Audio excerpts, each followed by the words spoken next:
Fatma. Fatma değil misin sen? Sen kimsin? Ha böyle destursuz dalıvermişsin içeri. Kendini tanıt önce. Tahir. Tahir ben. Vay. Gülüm senin Tahir. Ben seni tanıyamadım ya. Hoş geldin. Hoş bulduk. Demek Gonca buraya gelip gidiyor ha?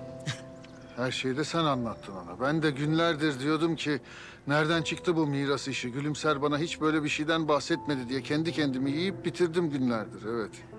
Anladım. Şimdi anladım. Ya şimdi anladım. Ayıp değil mi senin yaptığın? Gülümser kardeşi bilirdi seni. Günah değil mi bize ha? Yazık değil mi bize bu acıyı çektiriyorsun sen? Acı çektirmesi sen ne diyorsun Tahir Efendi? Gülümser'in isteği bu. İsteğini mi? Yıllar sonra her şeyi ortaya koy. Tahir'in elinden de kızımı çek al mı dedi sana? Tövbe. Mezarı gösteren sen değil misin? Ha benim. Ev, araziler sana kaldı diyen sen değil misin? Ben dedim ama Gülümser'in vasiyeti bu. Gonca benimle konuşmuyor. Yalancı bildi beni. Yüzüme bakmıyor. Bak Tahir Efendi, sen kötü bir adam değilsin.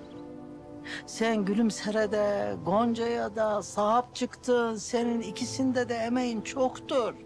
Kimsen senin elinden kızını falan alacağı yok. Hadi gel, gel kurban olayım. Gel seninle şöyle bir oturalım.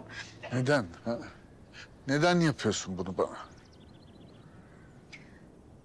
Senlik hiçbir şey yok Tahir. Kızının hayatı. Sen bir acık bekle. Ben sana bir ayran dökeyim de gelemem.